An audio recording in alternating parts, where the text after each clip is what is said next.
22 heures sur Télé Djibouti. Merci de nous rejoindre pour cette nouvelle édition. Voici les titres de l'actualité de ce soir.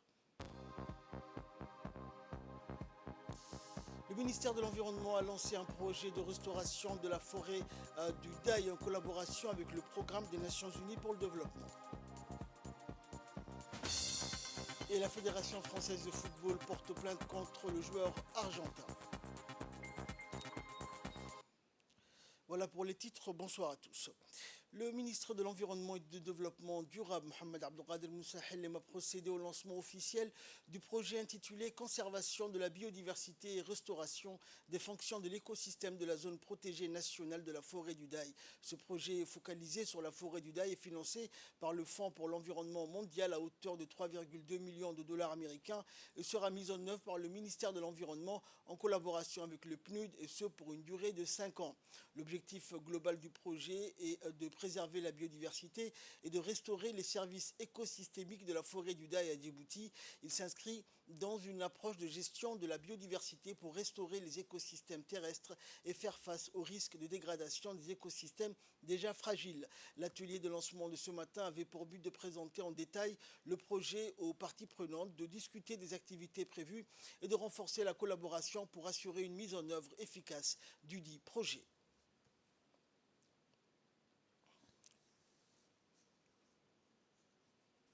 Et je vous propose de suivre actuellement l'intervention de la représentante du PNUD à Djibouti.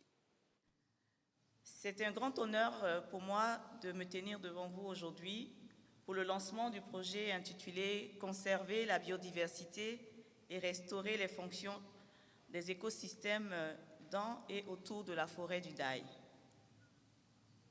Ce projet, financé par le Fonds pour l'environnement mondial à hauteur de 3,2 millions de dollars, pour une période de 5 ans, revêt une importance capitale pour Djibouti. En effet, je pense que ce n'est un secret pour personne. La forêt du Daï est un véritable trésor national du fait de sa biodiversité unique qui malheureusement se meurt. Elle constitue un habitat particulier et notamment elle abrite de nombreuses espèces endémiques, notamment le francolin. Je pense que pour ceux qui ont eu l'occasion de regarder le reportage l'ont vu tout à l'heure. Et depuis 2004, on observe donc une disparition progressive de cette espèce endémique. Je pense que les derniers recensements en 2004 montraient qu'on avait à peu près 723 adultes de cette espèce. Et vu le taux de régénération et de dégradation, on est en droit de s'interroger sur le danger d'extinction de cette espèce. Et ce serait vraiment dommage.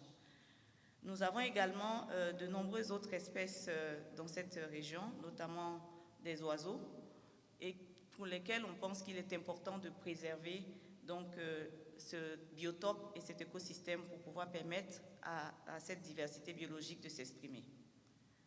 Comme je l'ai indiqué, au cours de ces dernières décennies, malheureusement, cette forêt a subi une dégradation sévère. Et je pense qu'une de mes premières expériences les plus dépressives que j'ai eues quand j'ai été dans le Daï, c'était vraiment une vraie expérience dépressive de voir que c'est une forêt, mais qui est vraiment complètement morte.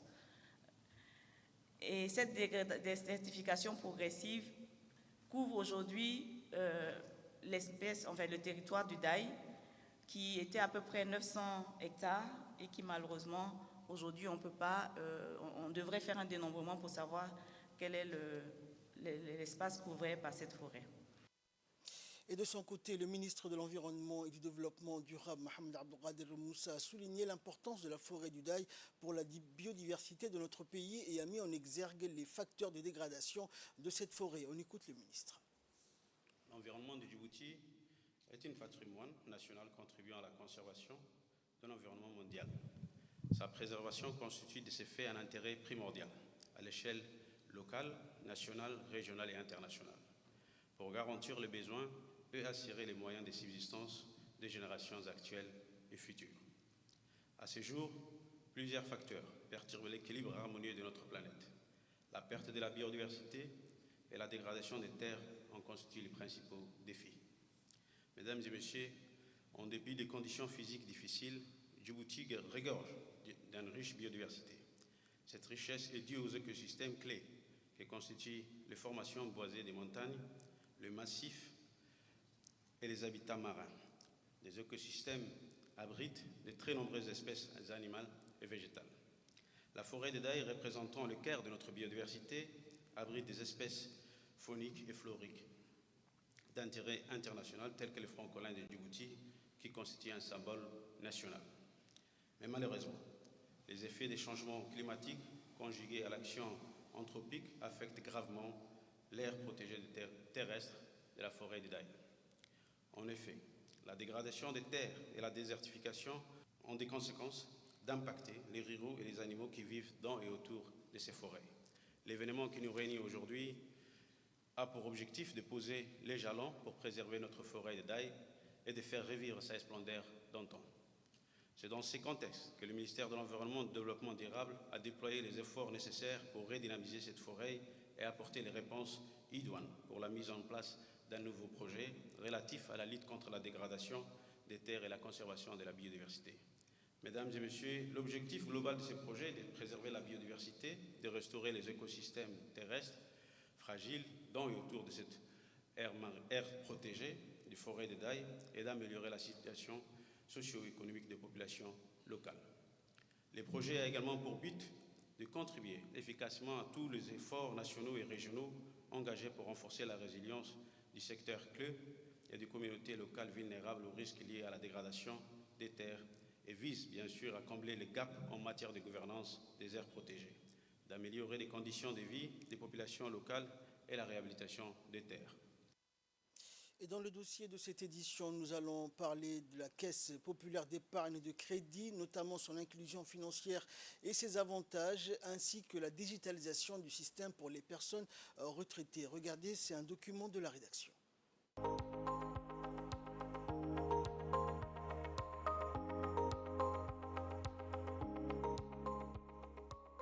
Soucieux d'améliorer les conditions de vie de nos concitoyens et plus particulièrement la frange la plus vulnérable, la Caisse populaire d'épargne et de crédit, la CPEC, a mis en place de nouvelles stratégies pour la bancarisation qui, sans nul doute, permettront à nos populations vivant dans des situations de précarité à sortir d'îlots et de prendre leur vie en main. Un élan prometteur, une dynamique sociale susceptible de réduire les divisions sociales et les inégalités au sein de la population djiboutienne en reconnaissant les valeurs des responsabilités personnelles dans les domaines du travail et la sécurité des personnes âgées. CPEC de Djibouti est une institution de microfinance qui a pour mission de fournir et promouvoir un service financier aux personnes exclues du système bancaire.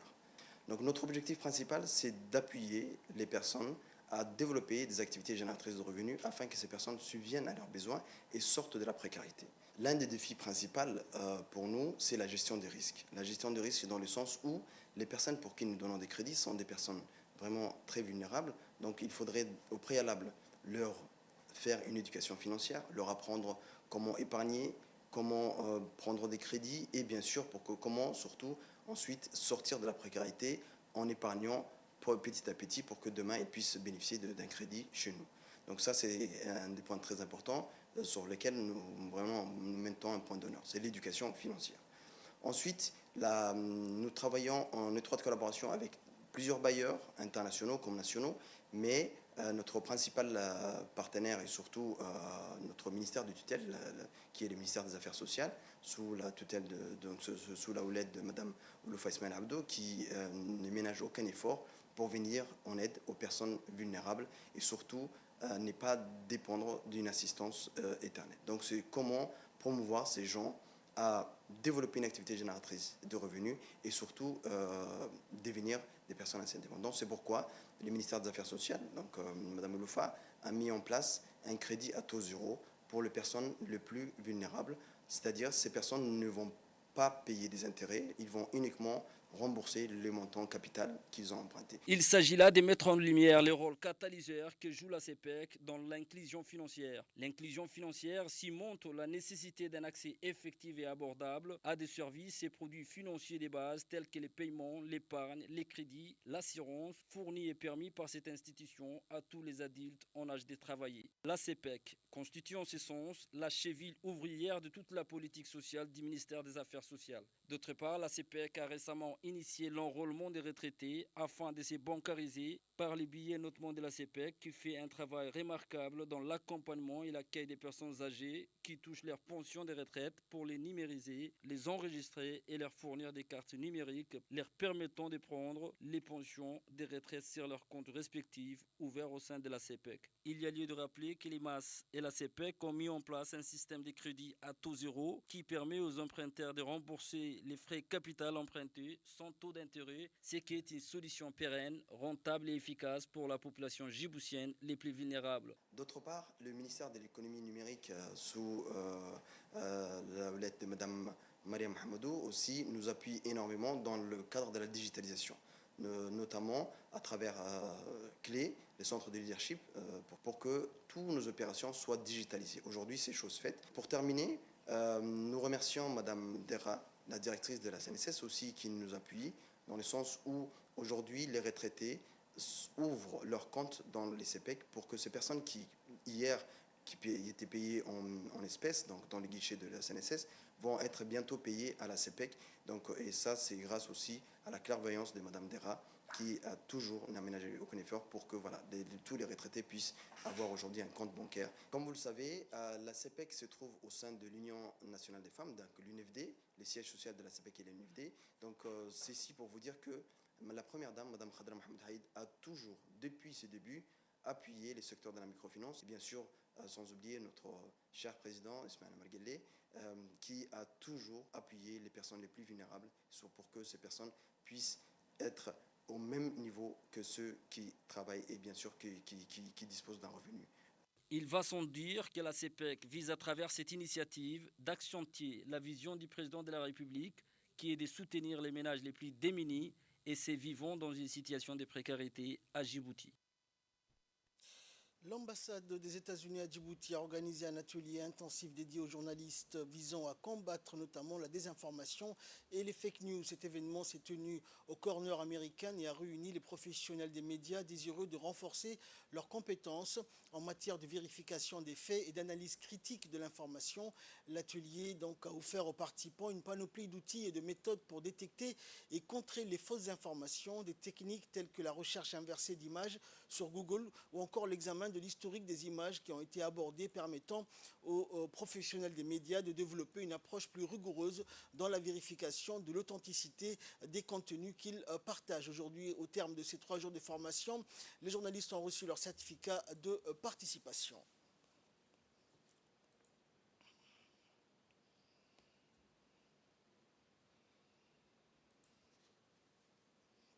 Et nous poursuivons avec ce communiqué qui nous émane de l'ONEA, de la direction de l'Office national de l'eau et de l'assainissement de Djibouti, informe les habitants des quartiers Djebel Ambouli, cité Progrès 7 bis, quartier 7, cité Stade, quartier 6, 5, 4, 3, 2 et 1, cité Ouadadjir, la cité Al-Hiba, Makal Mukarrama, Engela, Saline Ouest, cité Saoudi, FNP et Centre-Ville, que l'alimentation en eau sera perturbée durant les journées du 18 au 19 juillet 2024 en raison des travaux de réparation d'une grosse conduite d'adduction.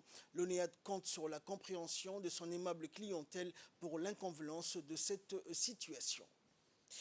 Dans l'actualité, toujours dans le cadre du projet de renforcement de la résilience économique des entreprises vulnérables, l'ADDS a formé et créé 18 groupes d'entraide par affinité au mois de mai 2023 dans la région de Tadjoura. Chaque groupe composé de 13 à 18 femmes, soit 247 bénéficiaires du programme Femmes GEA de la ville de Tadjoura. Les femmes se donnent des prêts entre elles afin de créer des activités génératrices de revenus. En conclusion, chaque femme possède aujourd'hui une activité propre à elle et une délégation composée du directeur général de l'ADDS et des responsables de la région ont fait une visite mercredi dernier des activités génératrices de revenus de ces femmes membres des GEA, femmes donc qui ont créé ou renforcé ces GEA. Dans l'après-midi, une réunion a eu lieu dans la salle de réunion du conseil régional en présence de chaque représentante de 18 groupes d'entraide par affinité avec le directeur général de l'ADDS et le vice-président du conseil régional de Tadjoura.